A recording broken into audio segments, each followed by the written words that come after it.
Boa noite, irmãos. Que a graça e a paz do nosso Senhor Jesus esteja com todos.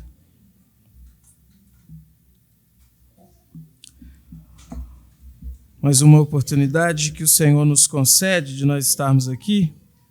E nós estamos sempre felizes, né? Sempre bom servir a Deus, sempre bom nos reunirmos para adorar o Senhor.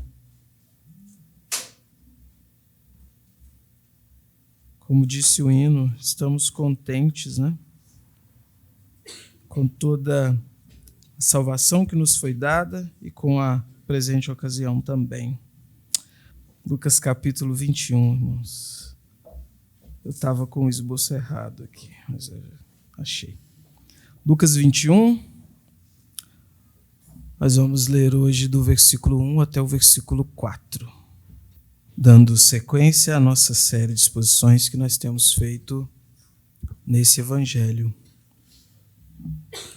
Lucas 21, então, o texto diz assim: Jesus estava observando e viu os ricos que lançavam seu dinheiro na caixa de ofertas. Viu também certa viúva pobre lançar ali 2 pequenas moedas. Então Jesus disse: em verdade lhes digo que esta viúva pobre deu mais do que todos, porque todos esses deram como oferta daquilo que lhes sobrava. Esta, porém, da sua pobreza, deu tudo o que possuía, todo o seu sustento. Vamos orar. Senhor, nós te louvamos, engrandecemos, exaltamos o Senhor pela salvação em Cristo Jesus, pela redenção, pela justificação, Deus, perdão dos nossos pecados, pela reconciliação com o Senhor. Obrigado por isso, Pai.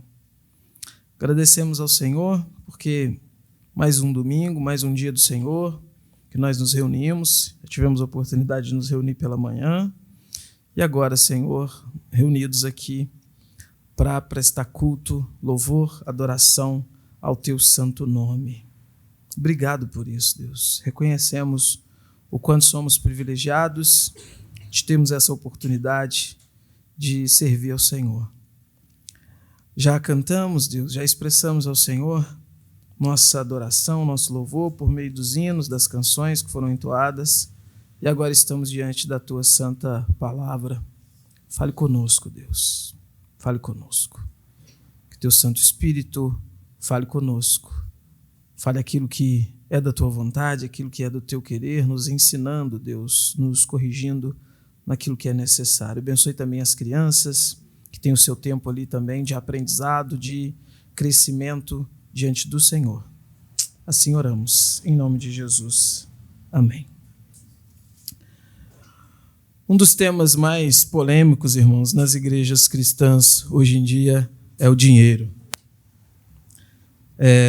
Desde a administração do próprio dinheiro, como cuidar dos próprios recursos, né? Até as contribuições voluntárias que devem ser feitas na igreja. Esse assunto tem sido visto como um tabu, visto a forma como alguns ou muitos lidam com ele. E desde o tempo antigo, né? Nós temos o dinheiro num contexto polêmico, num certo sentido, desde os tempos bíblicos. Como a gente não pensar, por exemplo, no Simão, o mago, que tentou comprar o dom de Deus com dinheiro, né? Como é que a gente não pensa, por exemplo, em Judas Iscariotes, que vendeu Jesus por 30 moedas de prata? Questão financeira, o dinheiro estava envolvido ali. Como é que a gente não pensa na Reforma Protestante, no contexto ali de Martinho Lutero contra a venda de indulgências, dinheiro envolvido, a ideia de que se poderia comprar o perdão, comprar ali as indulgências.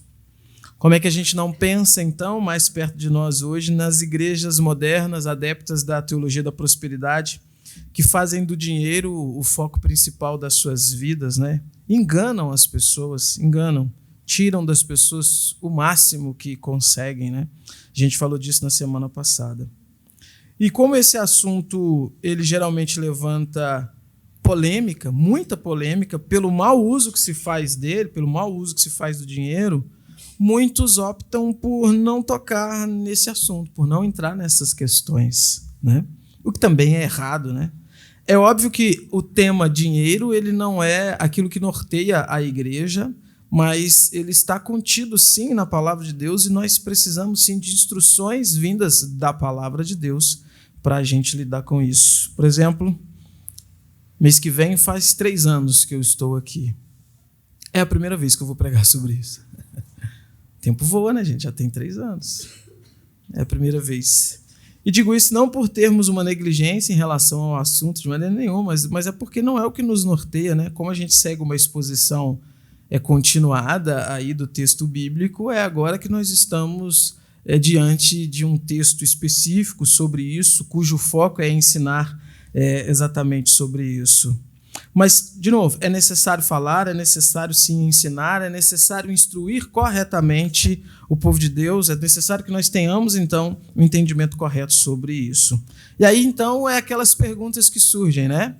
Principalmente em igrejas reformadas. Será que o dízimo, então, é válido para hoje? Tenho que dar dízimo, não tenho que dar dízimo? Ou será que eu posso usar a palavra dízimo, né? Será que a gente tem que usar uma palavra diferente e tudo mais? Será que a gente tem que dar apenas oferta, porque dízimo é uma coisa do Antigo Testamento? Será que eu tenho que dar realmente 10% daquilo que eu ganho? Ou posso dar mais, ou posso dar menos? Como que funciona isso? É o nosso intuito aqui hoje, partindo desse texto, fazendo aqui uma pregação expositivo-temática, né? Vou expor o texto primeiro, depois a gente expande para ver como esse tema geral é tratado nas Escrituras Sagradas. Na semana passada, nós vimos então como Jesus censurou os escribas ali pela forma como eles lidavam com as viúvas. A gente viu que Jesus usou um termo ali, o termo devorar as casas das viúvas, para falar como eles enganavam, escondidos atrás de uma falsa piedade, né?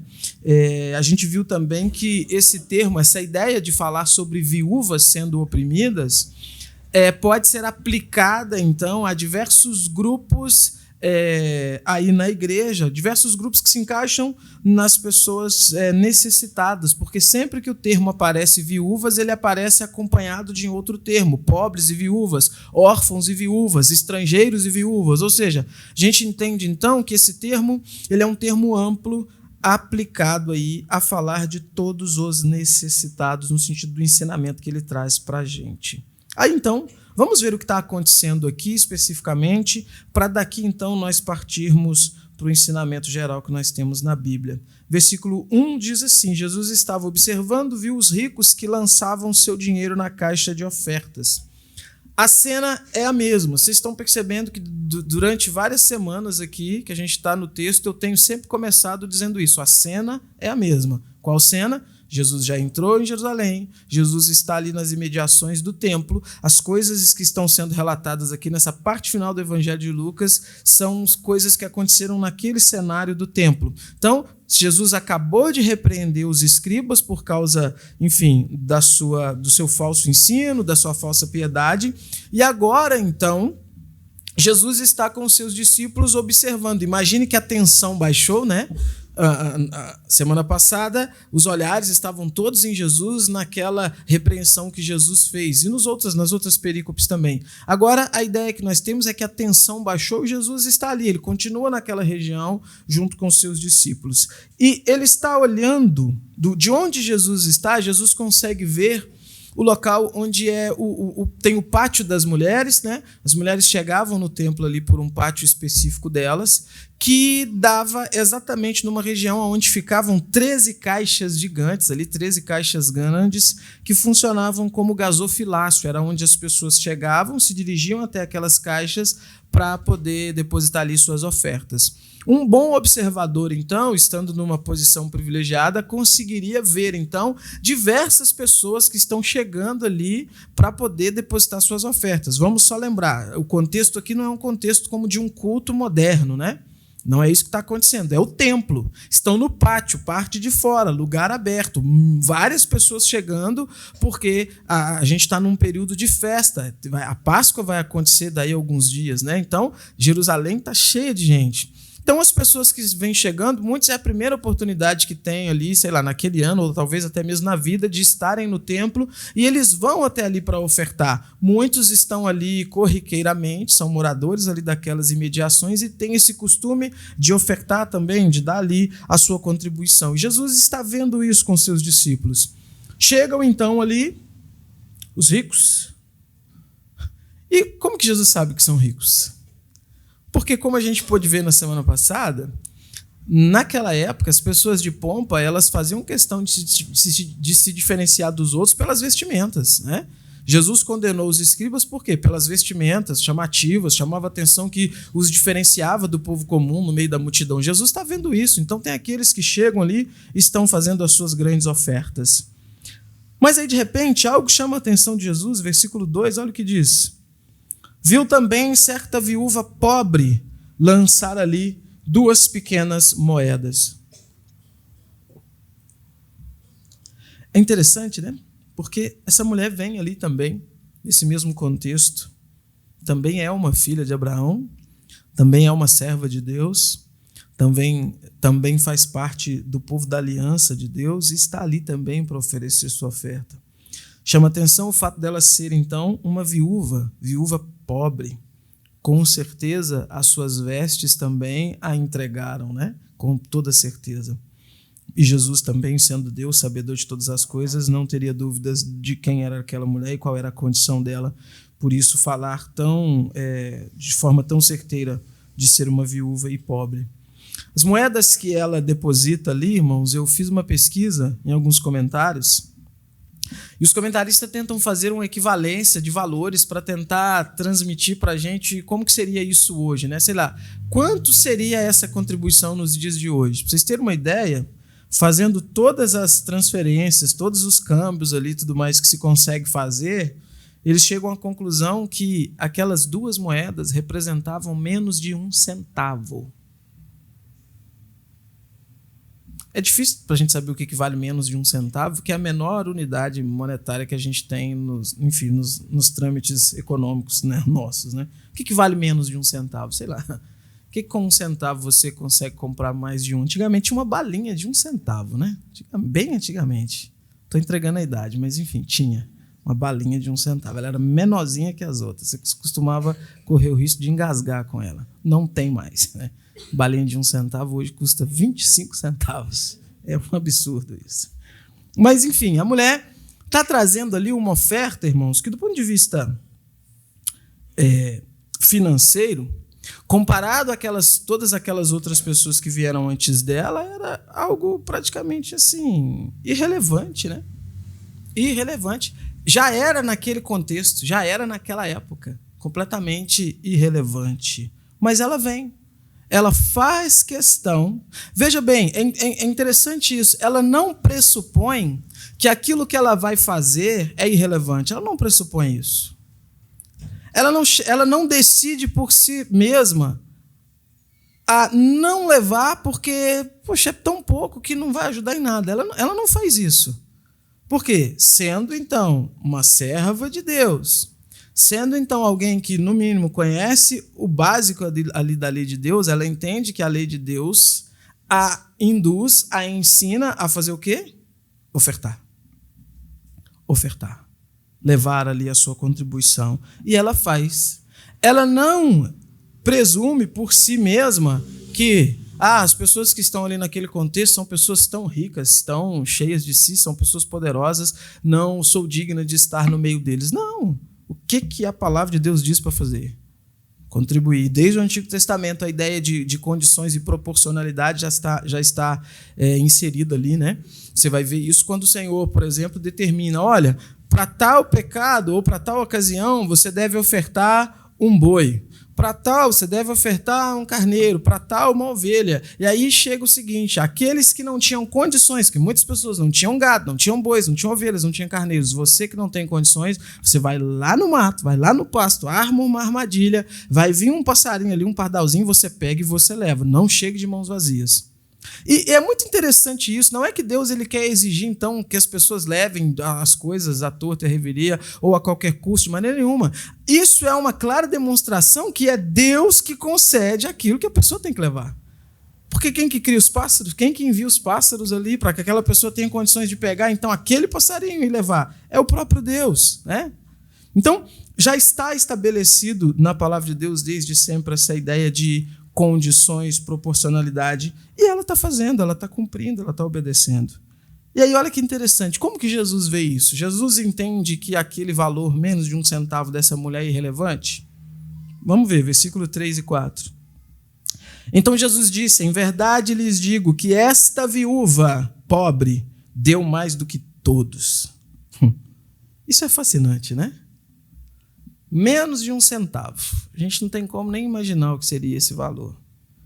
O texto disse que aqueles que a precederam eram os ricos, que com certeza, do ponto de vista financeiro, contribuíram com bastante. Mas Jesus está dizendo assim, em verdade eu digo a vocês que esta viúva pobre ela deu mais do que todos. Por que, Jesus? Por que os míseros menos de 1 centavo dessa mulher correspondem a mais do que, sei lá, os denários, né? Ou até mesmo talentos que os ricos entregaram? Jesus responde no versículo 4. Porque todos esses deram como oferta daquilo que lhes sobrava. Esta, porém, da sua pobreza, deu tudo o que possuía, todo o seu sustento. Jesus aqui, ele toca numa questão que é muito interessante da gente pensar. As ofertas que os outros deram, eles deram daquilo que lhes estava sobrando. E Jesus não está criticando e nem dizendo, por exemplo, então, se a pessoa ela tem lá 20 talentos, para ela não pode dar só um, ela tem que dar os 20. Não é isso que Jesus está dizendo. A ideia de Jesus aqui é falar sobre a intenção do coração, é falar sobre a preocupação com a fidelidade, é falar sobre aquilo que impulsiona a levar aquela oferta, é falar sobre o quanto que cumprir esse mandamento de Deus é uma coisa que era cara e preciosa para aquela mulher e por isso ela estava fazendo então. Ao ponto de que, sendo pobre, miserável, porque o contexto aqui nos mostra, nos passa a característica de uma pessoa miserável. Ela contribui de uma forma que aquilo pesa para ela, de uma forma que aquilo é, então, de fato significativo para ela. Os outros não. Os outros deram aquelas ofertas, ele não mudou nada na vida deles, né? Ela não, ela está ali entregando, de fato, algo que traz consigo, o impulso dela em fazer isso, traz consigo a ideia de que ela tem plena confiança em Deus. Se doando, então, integralmente ao Senhor. Ela deu tudo que tinha. Irmãos, vamos lá. Isso é um padrão que nós encontramos na Escritura Sagrada. Qual padrão? Todo mundo dá tudo que tem? Não necessariamente. O padrão das pessoas contribuírem na obra de Deus com fé. O padrão de que aquilo que os impulsiona a agir da forma como que tem que agir, obedecendo os mandamentos do Senhor, porque isso é mandamento, é a fé. Se você vai em 1 Reis 17, é um dos primeiros textos que chamam bastante a nossa atenção em relação a isso, e interessante que aqui nem é uma israelita, nem é alguém que faz parte do povo da aliança, mas 1 Reis 17 nos conta a história de uma viúva pobre que se encontra com o profeta Elias em um momento de grande fome e seca na região. Você vai lembrar o profeta Elias se levantando contra o rei Acabe, Acabe, Jezabel, aquele povo bem crente que tinha ali naquela época, né? Elias se levanta contra eles para expor os pecados dele e tudo mais, e o Senhor usa Elias para profetizar que não choveria, que durante 3 anos e meio nenhuma gota d'água cairia do céu. Para uma sociedade que necessita da chuva, porque eles não tinham indústrias, como eu sempre falo aqui, eram do agro, né? Viviam disso. Se fica sem chuva, o que acontece? Não tem colheita. Não tinha regador para ir lá regar, né, as plantas e tudo mais. Não existia isso. Eram colheitas enormes. Então, uma severa seca se abate ali. Elias, ele primeiro é sustentado por Deus. Deus não deixa Elias padecer com a fome, que resultou da profecia dele. O Senhor o sustenta por meio de corvos. Corvos levam comida para ele. E depois o Senhor diz para ele, eu vou usar uma viúva para poder te alimentar. E aí, interessante, né? Porque é fé de Elias, no meio daquela seca, pensar, poxa, se Deus tivesse falado assim, eu vou usar um alto oficial do rei para te alimentar. Pô, beleza. Tem seca? Com certeza essas pessoas que estão mais privilegiadas têm alguma coisa ali. Ótimo, beleza. Deus está movimentando aqui para um alto oficial do rei poder cuidar de mim. Não, Deus está dizendo, eu vou usar uma viúva. Elias, sendo daquele contexto, ele sabia que o contexto das viúvas era um contexto de miséria, de pobreza. Mas é o Senhor que está dizendo, e ele vai. E há também uma grande atitude de fé daquela mulher, porque Elias se encontra com ela, e Elias diz para ela, olha, me dá um pouquinho de água. Aí ela se dispõe. Não, água? Dá para pegar, né? Aí ela se dispõe aí. Quando ela está indo para pegar a água, Elias fala assim, faz também um pãozinho lá para mim, com farinha e tudo mais. Aí ela fala, não, meu senhor, aí não dá. Olha, tem só um pouquinho de farinha, que eu vou misturar com um pouquinho de azeite, fazer um pão para mim e para o meu filho, nós vamos comer e depois a gente vai morrer de fome, porque não tem mais nada. Aí Elias fala com ela assim, não, faz primeiro, porque assim diz o Senhor, a farinha da panela não se acabará e o azeite da botija não se secará. E aí você imagina Elias falando isso para uma estrangeira, que ela vai olhar para ele e falar assim, tu é louco? Onde que eu vou tirar isso aqui da boca do meu filho para dar para você? Não, mas o texto diz que ela creu. E ela fez assim como o profeta havia falado. E o que aconteceu? A sequência do texto mostra que Elias permaneceu com ela ali durante muitos dias. E eles permaneceram sendo alimentados. Você percebe que aqui tudo bem, não é um contexto para falar de dízimo, de ofertas, é óbvio que não, mas é um contexto que nos ensina sobre o impulsionamento, sobre a fé, então, que é o que nos leva a cumprir aquilo que o Senhor requer de nós. Ali, a palavra inspirada de Deus, infalível, foi a palavra do profeta. A gente está num contexto onde há profetas, né? Tal. Então, a palavra do profeta foi algo de Deus que ela acreditou. Ah, é isso que Deus está mandando fazer? Vou fazer. Ah, mas só tem isso. Não, mas Deus falou que vai dar mais. Deus acabou de usar o profeta para falar. Vou lá fazer. E ela foi, se entregou e fez aquilo. No Novo Testamento também nós temos vários exemplos de pessoas que se doaram voluntariamente em demonstração de fé ao Senhor. A mulher lá de João 12, Maria, que derrama aquele perfume sobre o Senhor Jesus, ela está se doando. O texto diz que aquilo ali era uma coisa que valia muito dinheiro, né? Judas até tenta dar aquele miguezinho piedoso, né? Quanto desperdício, poderíamos vender esse perfume e dar o dinheiro aos pobres, né? Mas João entrega ele, né? João diz, olha, ele não estava preocupado com os pobres nada, ele era ladrão, ele metia a mão na bolsa, era isso que ele queria. Mas ela se entrega, ela se doa ali a Jesus. Depois, no contexto do apóstolo Paulo, 2 Coríntios capítulo 8, olha que interessante o que os cristãos da Macedônia fizeram. 2 Coríntios capítulo 8, versículo 1, também, irmãos, queremos que estejam informados a respeito da graça de Deus que foi concedida às igrejas da Macedônia. Porque no meio de muita prova de tribulação, manifestaram abundância de alegria, e a profunda pobreza deles transbordou em grande riqueza de generosidade. Porque posso testemunhar que, na medida de suas posses, e mesmo acima delas, eles contribuíram de forma voluntária, pedindo-nos com insistência a graça de participarem dessa assistência aos santos. E não somente fizeram como nós esperávamos, mas pela vontade de Deus deram a si mesmos, primeiro ao Senhor, depois a nós. Eu vou entrar nesse texto aqui mais adiante, mas aqui é só a título, então, de contextualização para mostrar como que, então, é um padrão na Escritura Sagrada que pessoas, homens e mulheres, crentes que têm fé em Deus, eles contribuem, eles se doam, fundamentados na fé. Na fé. E é interessante uma coisa aqui também, que fé não é troca, né? Já tive a oportunidade de falar isso daqui, não é troca. Não é então, por exemplo, puxa, essa conta mágica que fazem aí, né? Não, você doa para Deus que Deus te dá 10 vezes mais. Imagina, gente, que coisa, hein? Não, fé, irmãos. Fé é entender o seguinte, vou fazer. Por quê? Porque a Bíblia manda fazer. Ah, mas vai faltar para mim. Mas é óbvio que vai. E essa é a ideia. Lembra de Davi? Não ofertarei nada ao Senhor que não me tenha nenhum custo. Tem que me custar, tem que ser custoso. E é custoso, irmãos, né? Enfim, ninguém está com dinheiro sobrando. Então, de fato, é custoso. Mas o ponto é, então, o que temos nesses exemplos é o quê? Um padrão de pessoas que se doam, doação voluntária, entrega a Deus, fundamentada na fé, na confiança e no desejo de obedecer. Agora, ampliando a questão, como que a teologia reformada, então, lida com isso? Porque a gente vê muito ruído, a gente vê muito problema.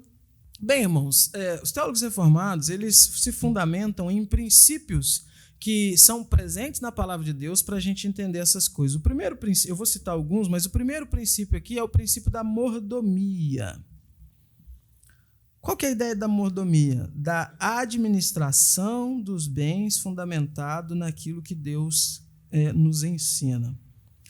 E o primeiro exemplo que a gente vê é o exemplo de Abraão, quando ainda se chamava Abrão. Ou seja, prestem atenção nisso, antes do período da lei mosaica. Bem antes. Gênesis 14. Gênesis 14, versículo 20. Olha o que acontece aqui. Bendito seja o Deus Altíssimo que entregou os adversários de você nas suas mãos. E Abrão deu a Melquisedeque o dízimo de tudo. O que está acontecendo aqui? Há uma batalha. Abraão luta nessa batalha para salvar lá o seu sobrinho. E quando ele está, então, voltando ali dessa batalha com os despojos, né? Qual que é a ideia dos despojos? Do campo de batalha, venceu o inimigo e as coisas ficam ali para trás, roupas que naquela época eram caríssimas, né? Você não tinha Renner, né? Você não tinha, sei lá, C&A para comprar roupa, era caro mesmo. As pessoas às vezes compravam uma roupa e usavam aquela roupa quase que a vida toda, né? Porque era de fato algo muito pesado. Então isso era algo muito valioso. As pessoas pegavam aquilo ali então do campo de batalha quando venciam seus inimigos. Dinheiro, ouro, prata, itens preciosos, valiosos, tudo isso era recolhido e os vencedores levavam isso dos vencidos. Quando Abraão está retornando então dessa batalha, tendo sido vencedor, trazendo ali os despojos, o texto diz que eles se encontram com uma figura muito enigmática aqui de Gênesis, que é esse tal de Melquisedeque, né? Muita gente fala que tenta falar que Melquisedeque é Jesus, e besteira pura, é só um homem que a Bíblia não quer entrar em detalhes sobre a vida dele. Fala, ele é rei de Salém, o nome de um lugar, ele reinava lá. Mas Melquisedeque, ele tem uma espécie de revelação divina superior a Abraão. Abraão reconhece isso, o escritor de Hebreus vai mostrar isso para a gente lá na frente. E Melquisedeque abençoa Abraão. E quando Melquisedeque abençoa Abraão, então, o texto finaliza dizendo que Abraão deu a Melquisedeque o dízimo de tudo. Perceba, Melquisedeque não pediu, não impôs, ele abençoou Abraão, e Abraão se viu, então, no papel de retribuir aquilo com uma doação, com o seu dízimo. E o termo hebraico que é utilizado aqui nesse texto é maser, que significa literalmente a 10ª parte. Literalmente, dízimo significa literalmente a 10ª parte. Ou seja, o que Abraão faz? Ele pega aqueles despojos ali, separa direitinho em partes, pega a 10ª parte e entrega de forma voluntária para manifestar a sua fé e a sua gratidão a Deus para Melquisedeque. Mais adiante, a gente pula lá para o capítulo 28 de Gênesis, capítulo 28, versículo 22, nós temos agora o neto de Abraão, que é Jacó. E você percebe que essa mentalidade ela está bem presente na mente dos patriarcas, porque Jacó ele vai fazer um voto a Deus, é inclusive o maior voto que nós temos aqui no Antigo Testamento. E no finalzinho, olha o que ele diz, versículo 22. E a pedra que pus como coluna será a casa de Deus, e de tudo o que me concederes, certamente te darei o dízimo. Raiz do termo aqui dízimo é a mesma lá do termo de Abraão, que dá a ideia então de 10ª parte. O que a gente está entendendo aqui, então, irmãos? De novo, antes mesmo do templo, antes mesmo dos sacerdotes, antes mesmo dos levitas, antes mesmo da lei, essa consciência de entregar, então, parte dos bens a Deus estava presente na mente dos patriarcas. Nesse contexto aqui específico, é óbvio que o que está na mente deles é entregar isso em forma de sacrifício, né? Mas há também, a gente não tem templo, a gente não tem levitas, então não tem um centro, um santuário para se levar, mas no caso de Jacó, fazer isso em forma de sacrifícios a Deus. No caso de Abraão, ele encontra alguém e ele direciona, destina isso para esse alguém. Então, esse princípio da mordomia é o primeiro princípio que nós usamos aqui para entender a contribuição. Depois, nós vemos, quando a lei já está sendo dada, o dízimo, literalmente, como determinação, com todas as especificações. E há múltiplos dízimos na lei de Moisés. Eles eram destinados a sustentar os levitas, socorrer pobres e viúvas e manter o culto. Então, 3 objetivos: sustentar os levitas. O Senhor diz, né, a tribo de Levi, vocês não vão ter herança entre o povo, não vai ter uma terra, não vai ter um lugar. Essa aqui é o lugar onde mora a tribo de Levi, como havia as outras. Não havia. Eles foram separados para o sacerdócio, para o trabalho ao Senhor, e como compensação, o que acontece? Todos os outros israelitas tirariam parte daquilo que eles recebiam para sustentar esses levitas. Os levitas não eram agricultores, aquela coisa toda. Eles tinham um trabalho específico. Socorrer pobres e viúvas. Havia desde aquele contexto a ideia de que no povo de Deus, em meio ao povo de Deus, haviam necessitados, haviam pobres, haviam viúvas. E esses dízimos que eram recolhidos pelos levitas, pelos sacerdotes, eram usados para socorrer esse povo. E manter o culto, né? Você vê lá nas estipulações em Êxodo, tem um monte de coisa que tem que ser feita e tudo mais. Essas ofertas eram para isso. E aí textos, então, como Levítico 27, Números 18, Deuteronômio 14 nos ensinam isso. Eu quero citar especificamente aqui Deuteronômio 18, 21, para a gente pensar aqui sobre essa questão dos levitas. Olha o que diz. Aos filhos de Levi dei todos os dízimos em Israel por herança, pelo serviço que prestam, serviço da tenda do encontro. Um dos objetivos, então, do dízimo é fazer o quê? Sustentar os filhos de Levi. Por quê? Porque o Senhor determinou isso em compensação pelo serviço que prestam. Vamos já fazer uma conexão disso daqui com o Novo Testamento. É óbvio que Levítico, esse sistema levítico, como obrigação legal, ele não é imposto à igreja no Novo Testamento. Por quê, irmãos? Porque não existem mais levitas, né? Os meninos que cantaram aqui, eles não são levitas, né? Eles também não sabem levitar, então eles não são levitas mesmo, de forma nenhuma. A não ser que tenha algum aí que seja descendente, vai saber nessas misturas tudo que tem aí, enfim. Mas eles não são levitas. Não há levitas hoje, né? Então, além de não haver esse sistema levítico que a lei estabelecia, ele foi cumprido em Jesus. Jesus cumpriu aquilo. Então não há mais um templo onde você tenha que trazer um holocausto para apresentar a Deus por causa do seu pecado. Tem que pegar lá o seu cabritinho lá, trazer para o sacerdote olhar e falar, não tem mancha, não está manco, não está doente, beleza, Deus vai aceitar. E aí levar lá para o altar e sacrificar. Não existe mais isso. Tudo isso, como a Bíblia nos ensina, apontava, era temporário, transitório e apontava para algo específico e pleno que se cumpriu em Jesus. Isso está muito claro para a gente. Mas veja, o Novo Testamento, ele mantém o princípio. Ele não mantém a prática, se cumpriu em Jesus, tá certo, né? De novo, isso daqui não é um altar, né? Então a gente não faz esses sacrifícios aqui, não existe mais isso, não existe essa ideia de altar no Novo Testamento, mas o princípio, ele permanece, o princípio está estabelecido. E olha que interessante como Paulo trabalha isso, 1 Coríntios capítulo 9.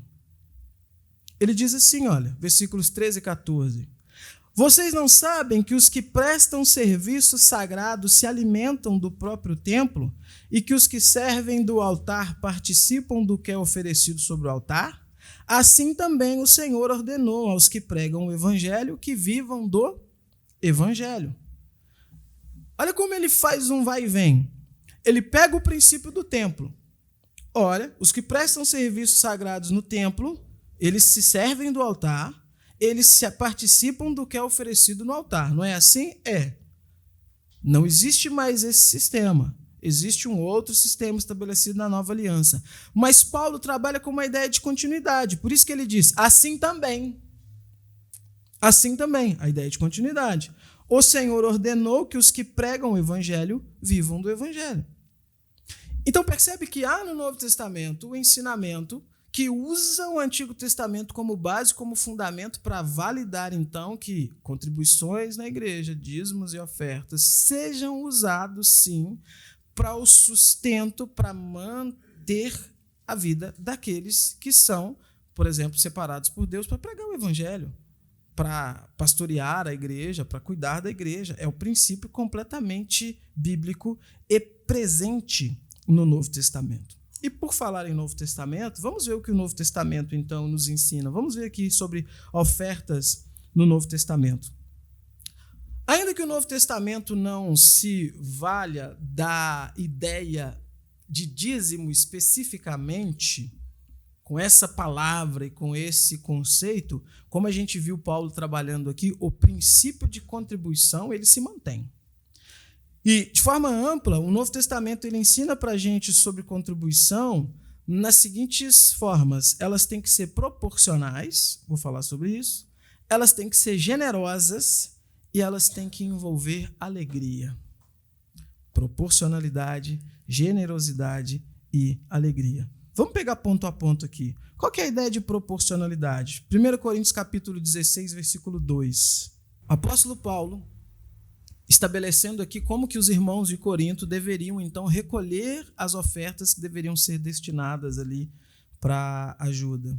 Ele diz assim, olha, no primeiro dia da semana, cada um de vocês separe uma quantia, conforme a sua prosperidade, e vá juntando, para que não seja necessário, fazer coletas quando eu for. O que ele está dizendo? Vai chegar uma data que eu vou ir, essas ofertas vão ser dadas, e aí, desde então, o que vocês fazem? No primeiro dia da semana, separe uma quantia. É muito interessante isso daqui. Por que ele fala no primeiro dia da semana para separar e ir juntando? Não está muito claro aqui que parece que era uma sazonalidade que aquelas pessoas recebiam, né? Então ele está dizendo, olha, tire, recebeu, separa, vai juntando. Para que quando eu chegar a gente não precise fazer isso. Faça o quê então? Entregue. A ideia aqui é para a liderança da igreja. Recolha isso a cada primeiro dia da semana, dia de culto, né? Não era no primeiro dia de semana, domingo. Primeiro dia de semana não é segunda-feira, né, gente? Domingo, primeiro dia da semana, dia de culto, dia da ressurreição do Senhor Jesus, dia de culto. Ele está dizendo, recolha isso, separe e vá juntando, para que quando eu chegar, não seja necessário fazer isso, tudo já esteja pronto. E o ponto que chama atenção aqui, outro é o seguinte, cada um separe uma quantia conforme a sua prosperidade. Interessante, né? Qual que é a ideia aqui, então, irmãos? Você deve contribuir de acordo com as suas condições. Conforme a sua prosperidade, é de acordo com as suas condições. Você não pode, por exemplo, você ganha R$1.000. Aí você fala assim, não, todo mês eu vou contribuir com 990. Não dá. Você vai passar fome.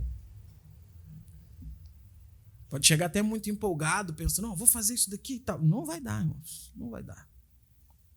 Tem que ser de acordo, tem que ser proporcional. Mas você também não pode ganhar 1 milhão. Ganhar 1 milhão. Vou contribuir aqui com R$1, tá bom. É desproporcional. Não faz sentido. É de acordo com a sua prosperidade. E esses dois extremos que eu ilustrei aqui, irmãos, eles demonstram uma má compreensão da ideia de contribuição. Então você vai ver, por exemplo, igrejas não bíblicas cobrando das pessoas, sei lá, na Igreja Universal tem lá o dia do Fogueira Santa, exatamente, Fogueira Santa. O que se deve fazer na Fogueira Santa? Pegar tudo que tem. Literalmente, tudo que tem. Você abre lá o seu aplicativo do banco, o que tem lá? Tem tanto, você entrega. Mas ainda assim, isso é uma artimanha, um artifício utilizado para enganar as pessoas, para falar com as pessoas, então, pega tudo que você tem, sacrifica aqui no altar do Senhor, porque o Senhor vai te prosperar. Não é isso que a Bíblia ensina. A Bíblia fala que as suas contribuições, elas devem obedecer, então, uma proporcionalidade, ou seja, elas devem ser de acordo com a sua prosperidade. Não tem como você dar tudo que você tem, meu irmão. Se você der tudo que você tem para a igreja, você vai falir.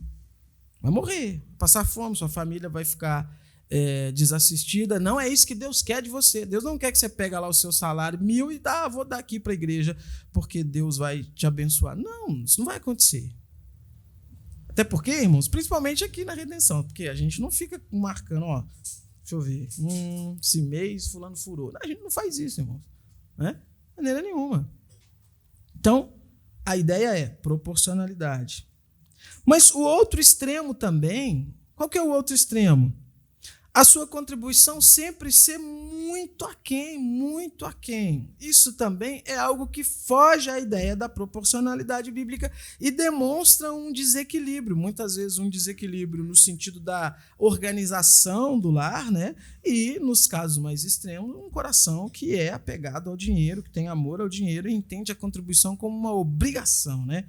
Olha, para não falar que eu não fiz, vou fazer isso daqui para cumprir aqui a minha obrigação. E a gente vai ver que não é muito bem isso, né, que a Bíblia estabelece. O segundo princípio é que a sua contribuição ela deve ser generosa. Aí eu vou voltar lá naquele texto de 2 Coríntios capítulo 8, quando Paulo fala dos irmãos da Macedônia, e vamos passar por ele aqui com calma. 2 Coríntios 8, versículo 1 ao 9. Também, irmãos, queremos que estejam informados a respeito da graça de Deus que foi concedida às igrejas da Macedônia. Porque no meio de muita prova de tribulação manifestaram abundância de alegria e a profunda pobreza deles transbordou em grande riqueza de generosidade. Isso aqui é fascinante. Porque há uma necessidade de contribuição. Esses irmãos ficam sabendo dessa necessidade, enfim, de alguma forma eles ficam sabendo. E eles estavam passando tribulação. Eles eram pobres. E quando eles veem essa necessidade, mesmo sendo pobres ou a despeito da sua pobreza, eles fazem o quê? Queremos contribuir. Nós vamos contribuir. E aí Paulo diz no versículo 13, posso testemunhar que na medida de suas posses e mesmo acima delas, eles contribuíram de forma voluntária. Qual que é a ideia aqui? Na medida das suas posses, então, pessoas pobres contribuíram de acordo com a sua pobreza e, em alguns casos extremos, muitos até se sacrificaram para fazer essa contribuição pontual, né? Era um contexto pontual. E olha o versículo 4. Pedindo-nos com insistência a graça de participarem dessa assistência aos santos. Isso aqui é maravilhoso. A ideia que eu tenho aqui é como se Paulo estivesse olhando assim e pensando assim, não, irmãos, né? Vamos com calma, né? Tudo bem, vocês querem contribuir, mas vamos com calma. A situação de vocês já não está muito boa. E eles, não, Paulo, mas nós queremos contribuir. Nós queremos contribuir, insistindo com Paulo. Aí no versículo 5 ele diz, e não somente fizeram como nós esperávamos, mas pela vontade de Deus deram a si mesmo, primeiro ao Senhor, depois a nós. Isso é maravilhoso, irmãos. Se doaram por completo. Se doaram ao Senhor, se doaram àqueles irmãos, no caso Paulo e os seus companheiros ali que precisavam dessa ajuda, com insistência e com generosidade. Perceba aqui então que a ideia da generosidade ela está ligada com voluntariedade. E o que a gente aprende aqui? Que num contexto ideal, então, irmãos, de pessoas crentes que amam o Senhor, não deveria ser necessário que pastores e líderes ficassem enfatizando essa questão. Deveria ser uma coisa natural do coração do crente regenerado. A ideia de generosidade é essa, não é aquela ideia, porque para nós generosidade dá aquela ideia de muita coisa, né? Fulano contribuiu, foi muito generoso, ou seja, deu muito. Não, a ideia de generosidade está ligada com voluntariedade, ou seja, eu preciso fazer? Vou fazer. Ponto. É bíblico? Vou fazer. Ponto. Um coração disposto, um coração aberto, um coração que, a despeito das suas dificuldades financeiras, ele entende que ele tem que fazer. Olha, eu vou fazer. Generoso com a obra de Deus, voluntário. Não aquela questão que fica, né? Se não tiver aquela cobrança constante, se não tiver aquela lembrança constante, se não tiver batendo nessa tecla de constantemente, a pessoa não... Não, generosidade, entendendo, colocando isso, então, como algo de necessidade e se dispondo a cumprir essa necessidade. Os crentes que amam o Senhor, então, eles devem entender que a contribuição ela deve ser uma primícia do seu agendamento familiar, né? Não como algo impositivo, mas como algo necessário. E aí isso vai nos levar para o próximo princípio, que é qual? Alegria. Talvez o mais difícil. 2 Coríntios capítulo 9, versículo 7. Cada um contribua segundo tiver proposto no coração, não da tristeza ou por necessidade, porque Deus ama quem dá com alegria. Isso daqui é bem interessante, irmãos, porque há uma confusão aqui, né? A ideia da alegria, ela não está no fato de você poder pensar assim, não, então já que tem que contribuir com alegria, eu só vou contribuir quando eu estiver alegre. De forma nenhuma. Por quê? Você não vai contribuir nunca. Né? Você não vai contribuir nunca. A ideia da alegria, irmãos, está no fato de você se sentir alegre e satisfeito em poder semear na obra de Deus, em poder com os seus recursos, ainda que sejam poucos, ser útil também nessa área. Entendendo, então, que participar da obra de Deus, de pregação do Evangelho, de expansão do Evangelho com os seus recursos, é um privilégio que Deus está te concedendo. E pensar assim, então, que alegria é poder, então, contribuir. E é óbvio que vão ter meses da sua vida, momentos da sua vida que você vai estar passando dificuldades financeiras, momentos difíceis e tudo mais. Nós estamos numa crise aí no nosso país, e, enfim, se bem que no Brasil, acho que desde 1500 que os brasileiros vivem em crise, né? Mas a questão é você entender o seguinte, que privilégio! E aí vai ser difícil? Vai ser difícil. Vai ter momentos que você vai chegar aqui na frente para colocar sua oferta, o dinheiro não desce de jeito nenhum, né? Difícil. Parece que o negocinho ali está mais fechado, né? E tal. Vou até falar com o tesoureiro para deixar aberto logo, né? Para não ter esse problema. Mas qual que é a ideia? Vão ter momentos que vão ser difíceis, irmãos. Tem momentos que vão ser difíceis, mais difíceis do que os outros.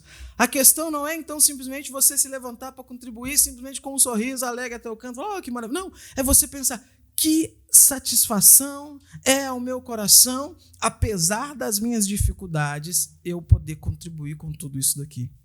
Eu poder ver a igreja crescendo, ver a obra de Deus se expandindo, ver o evangelho genuíno, verdadeiro sendo pregado, e você pensar, pela graça de Deus, pela glória de Deus e pela misericórdia de Deus, eu tenho conseguido contribuir para isso acontecer. Essa é a noção da alegria. Além da alegria, irmãos, tem um outro aspecto aqui que a gente não pode deixar de mencionar.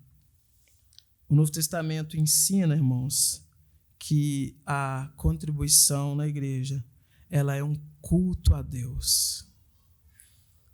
Como assim? Filipenses, capítulo 4, versículo 18. Olha o que o apóstolo Paulo diz. Recebi tudo, e tenho até de sobra. Estou suprido, desde que Epafrodito me entregou o que vocês me mandaram, que é uma oferta de aroma agradável, um sacrifício que Deus aceita e que lhe agrada. Qual que é a ideia de Paulo aqui, irmãos? Primeiro, ele está falando sobre ele, uma oferta que enviaram para ele. Ele está dizendo, eu estou suprido, irmãos. Estou suprido. Estou suprido.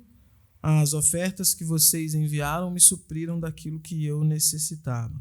E ele diz, essas ofertas que vocês enviaram, elas são um ato de adoração a Deus, são um culto a Deus, uma oferta de aroma agradável, um sacrifício que Deus aceita. Ele usa a ilustração do sacrifício do Antigo Testamento, né? Que era aquela oferta, então, a ideia daquela fumaça que subia até Deus, subia com um aroma suave, aquele cheiro prazeroso, manifestando que Deus estava, então, recebendo aquela oferta. E ele está dizendo, as contribuições de vocês, elas são também um culto a Deus, que sobe até Deus com um aroma agradável.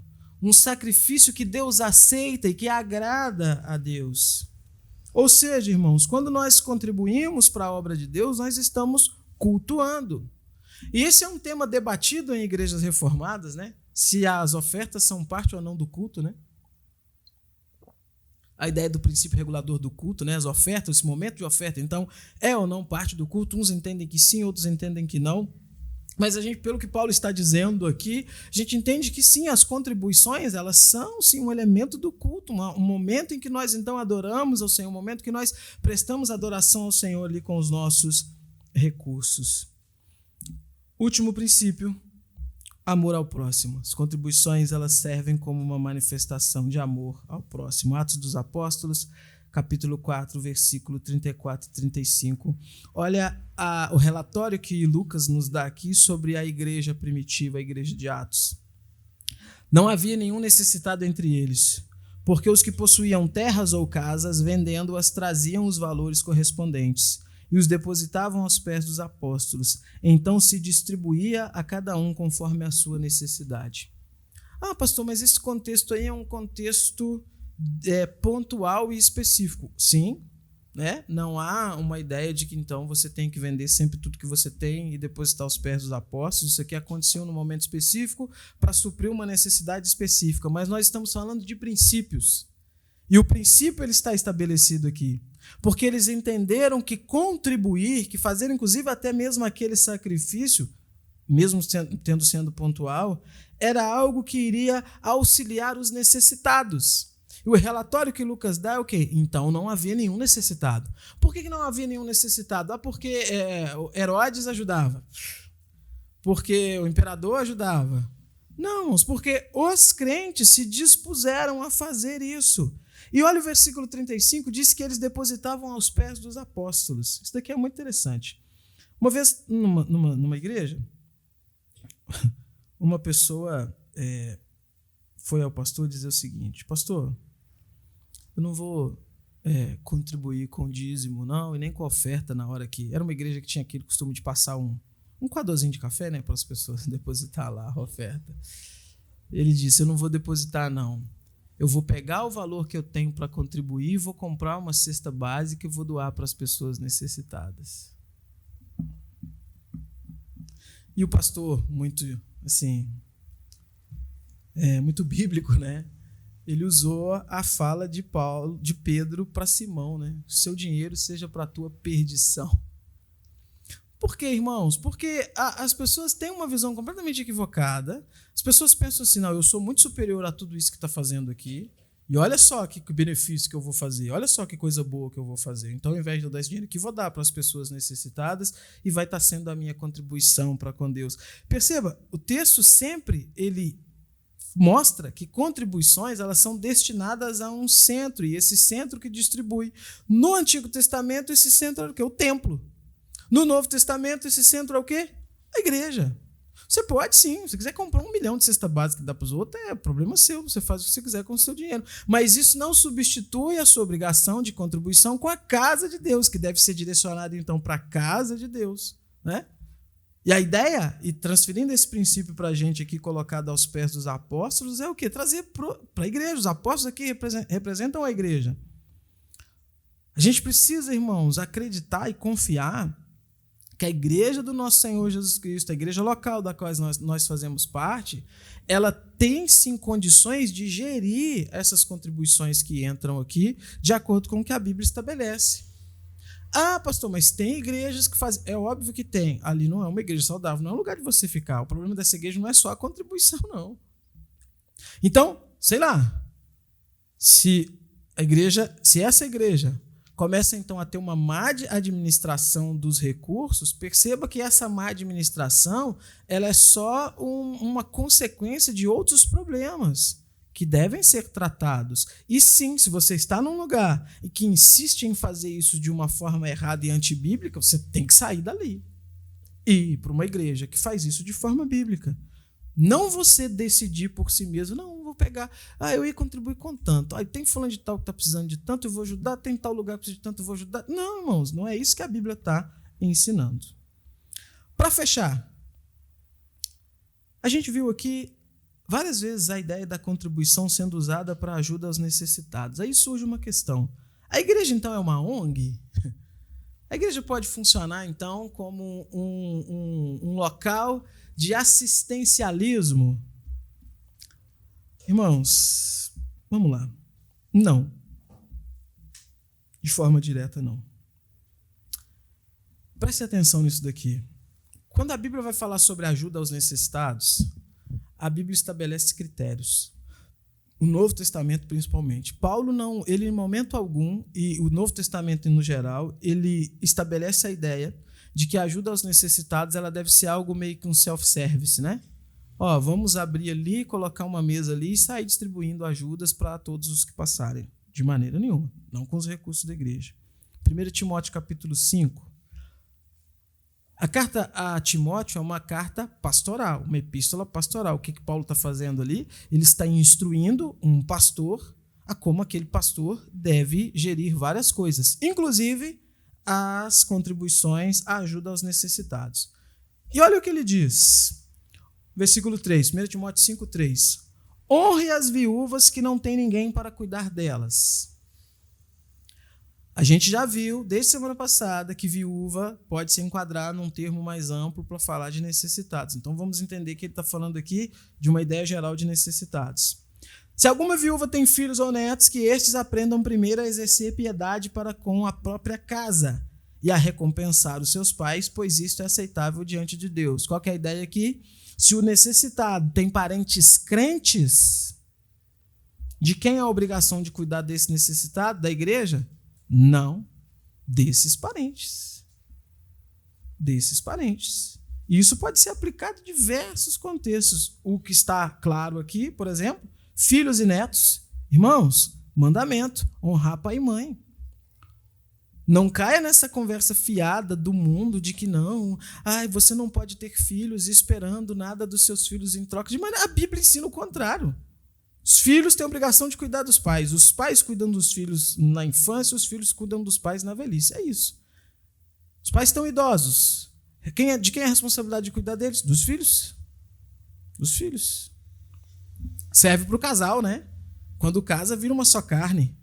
Então a sogra está lá idosa, não tem como trabalhar, não tem ninguém para cuidar dela. O que você faz? Vem cá. Obrigação. É isso que a Bíblia está estabelecendo. Mas seguindo, versículo 5. Aquela que é viúva de fato e não tem ninguém para cuidar dela, espera em Deus e persevera em súplicas e orações noite e dia. Olha que interessante. Aquela que é viúva de fato. Será que tinha dúvida de ser viúva ou não? Não estou em dúvida. Será que é viúva? Será que não é? Não. Ele está estabelecendo a postura que essa pessoa que vai então receber essa assistência precisa ter. Ele está fazendo um contraste entre aquela então que de fato não tem ninguém para cuidar dela, que espera em Deus, súplicas, orações, noite e dia, crente. Versículo 6. Entretanto, a que se entrega aos prazeres, mesmo a viva, está morta. Ou seja, aquela que não está nem aí para as súplicas, para as orações e tudo mais, está buscando a sua própria questão. Agora, versículo 7. Ordene essas coisas para que sejam irrepreensíveis. Ensine isso, Timóteo. Ensine isso para que se enquadrem no padrão e sejam irrepreensíveis. Se enquadrem, então, naquele perfil de perseverar em Deus em súplicas e em orações. Versículo 8. Se alguém não tem cuidado dos seus, especialmente dos da própria casa, esse negou a fé e é pior do que descrente. Meio que fecha a questão, então, que ele abriu, que é o quê? Tem parentes crentes, obrigação de cuidar é deles. Se eles não têm cuidado dos seus, dos pais, da sogra, dos parentes necessitados, eles são piores do que o infiel, negaram a fé. Aí ele estabelece o critério agora para a igreja no geral. Então tá, é um necessitado que não tem parentes que podem cuidar.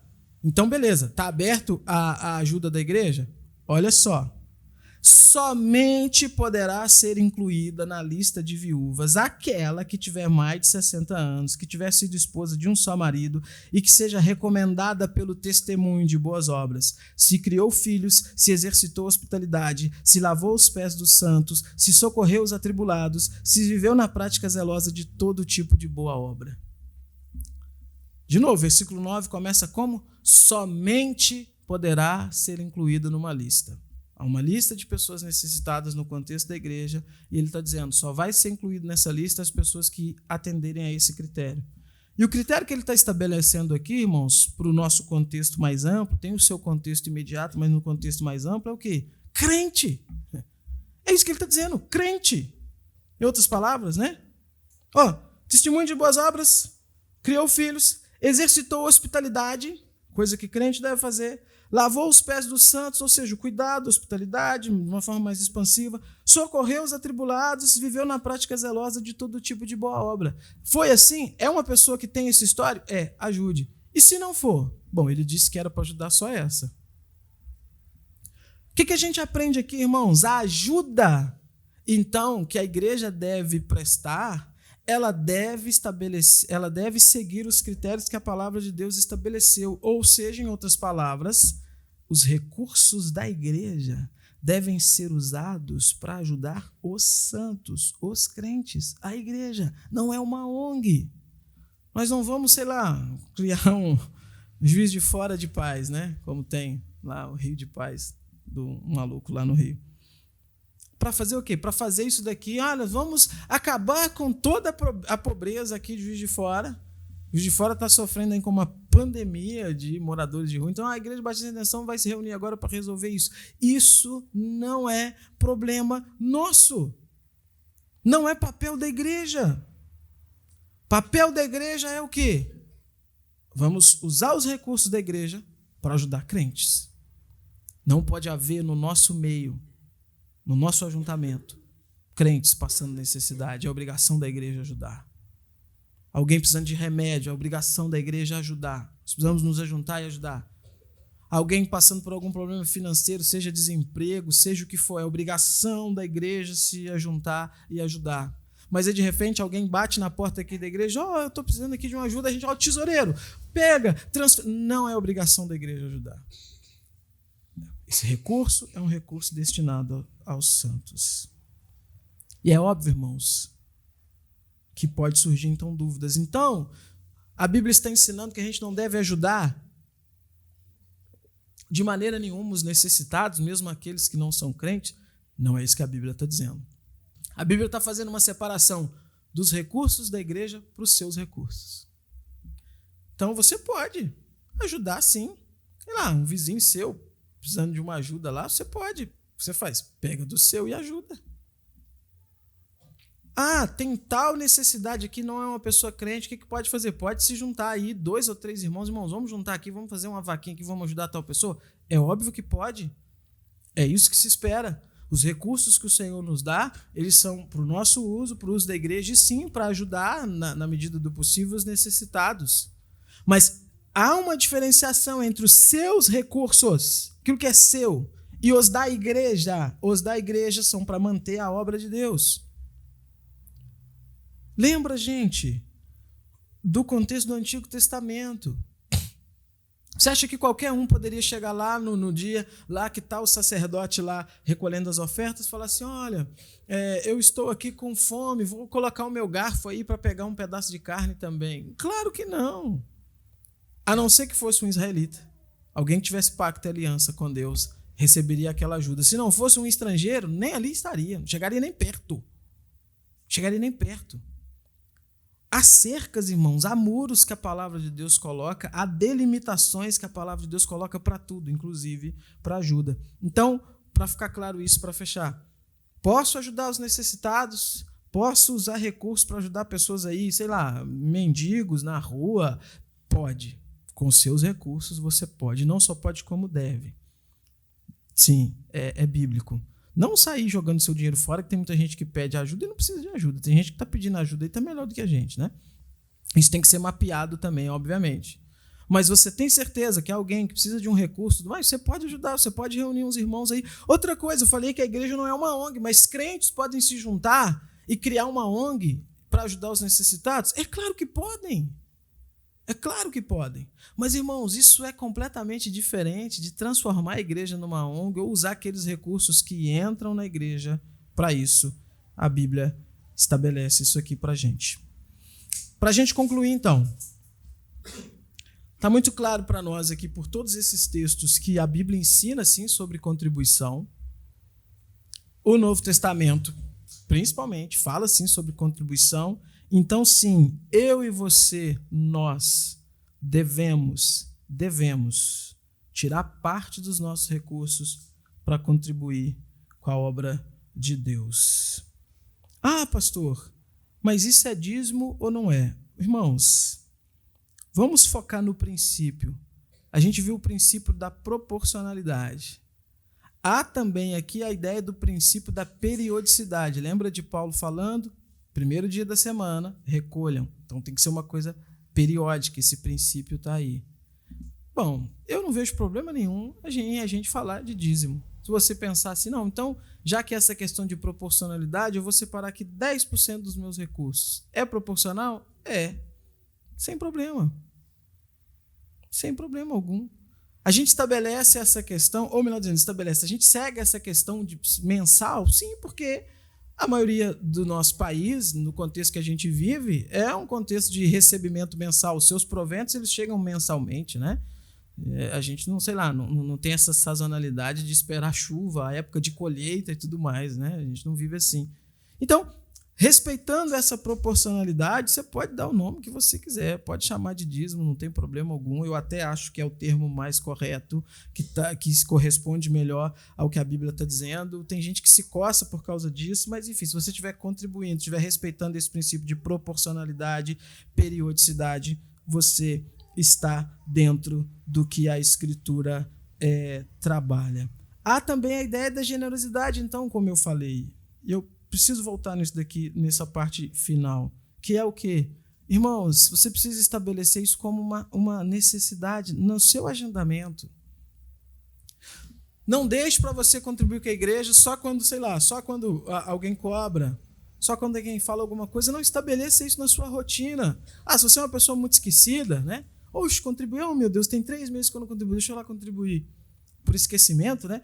Coloca lá na sua agenda, põe seu celular para despertar, sei lá, trabalha a mente aí para isso, né? Tal. Alegria.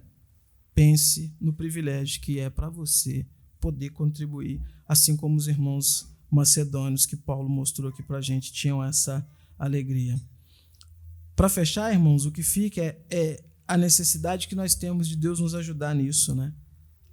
Deus nos ajudar, Deus tocar no nosso coração, Deus nos abençoar. Como eu falei, é um tema espinhoso. Nós não podemos deixar, por exemplo, os pilantras, os bandidos que tem por aí, que deturpam esse princípio bíblico, nos influenciarem a nós não fazermos aquilo que nos é devido, de maneira nenhuma. Devemos fazer sim, mas da forma correta e da forma bíblica.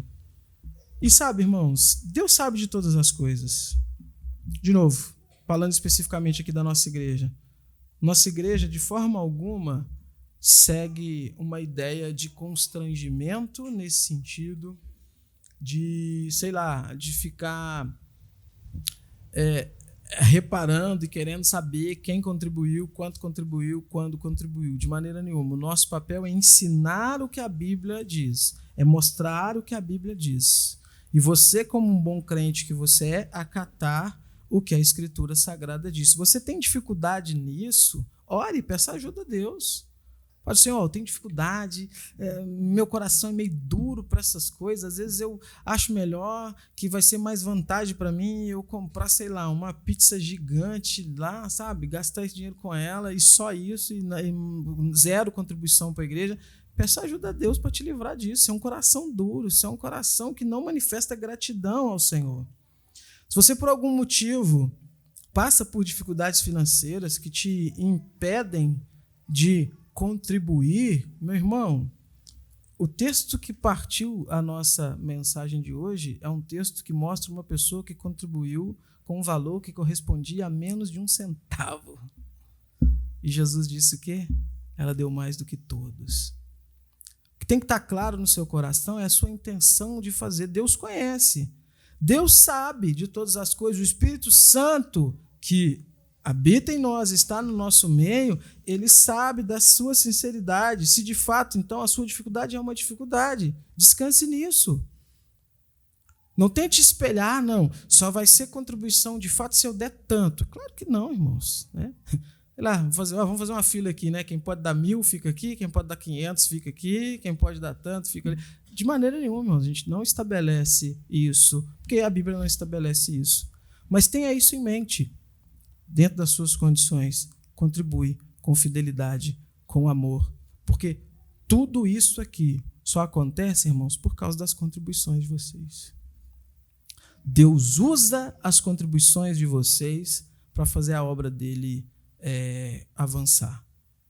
Mas Deus não precisa de dinheiro e tudo mais. De fato, ele não precisa, mas ele determinou que a obra dele acontecesse dessa forma para te dar o privilégio de participar com alegria no coração, manifestando a sua gratidão com Deus. Pastor, eu vi o fulano falando que a gente que não contribui, né, vai vir lá o devorador, o cortador, o migrador para a minha vida e tudo mais. Isso é verdade? Não sei que você estiver no meio de uma infestação de gafanhotos, né? Aí pode até ser, porque o migrador, cortador, devorador que diz lá eram tipos de gafanhotos. A gente viu muito isso lá em Santa Fé de Minas. Lá acho que lá era só o Satanás mesmo, porque os de lá roía roupa, fio de luz, era um negócio de louco aquilo lá. Mas é impressionante como que o texto corresponde à realidade. Eles vêm em ondas, né? Uma onda cortando, levando e tal, é uma coisa sinistra. Amós está usando isso para ilustrar, irmãos, não tem nada disso. Até porque o Novo Testamento diz que aquele que é de Deus, o maligno não toca. Então não tem essa pressão, meu Deus, tem que contribuir, porque senão vai ter um demônio chamado devorador aqui na minha vida. Se você não estiver contribuindo por negligência, sua pior preocupação é com um demônio chamado devorador. Sua preocupação tem que ser com o Deus dos céus, Senhor, Criador de todas as coisas. E se isso não coloca temor no seu coração, pode soltar o inferno inteiro atrás de você que não vai resolver o problema. Nosso princípio, nosso problema, nossa questão é com Deus, irmãos. Agradar o Senhor, fazer aquilo que o Senhor requer de nós. Vamos orar? Senhor, te louvamos. Te louvamos pela tua palavra. Te louvamos pelos ensinamentos que temos da Sagrada Escritura. Te louvamos, Senhor, porque o Senhor nos instrui de forma correta, usando o teu Santo Espírito para nos iluminar, para nos instruir. Obrigado, Deus.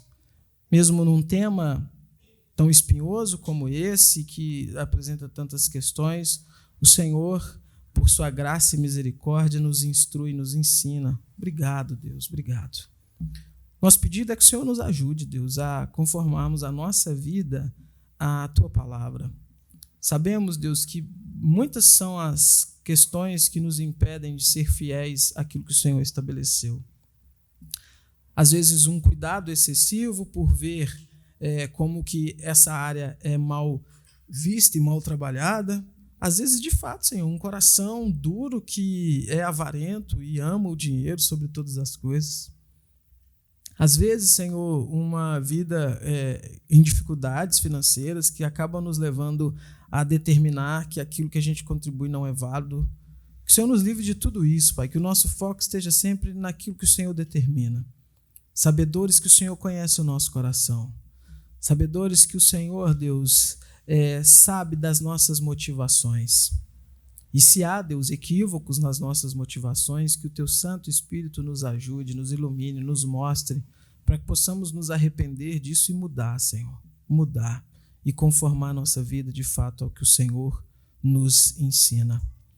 Que o Senhor continue abençoando os irmãos, Deus, aqui dessa igreja, que têm contribuído, têm participado dessa obra, Deus, e a pregação do Evangelho aqui, ela tem seguido, Senhor. Já temos visto tantos avanços que o Senhor tem realizado no nosso meio aqui específico, Igreja Batista Redenção, e tudo isso pela instrumentalidade das contribuições do teu povo. Obrigado por isso, Deus. Continue nos ajudando a nos mantermos generosos, voluntários e obedientes ao Senhor, para continuarmos contribuindo para que a tua obra avance ainda mais. Em nome de Jesus nós oramos. Amém. Amém.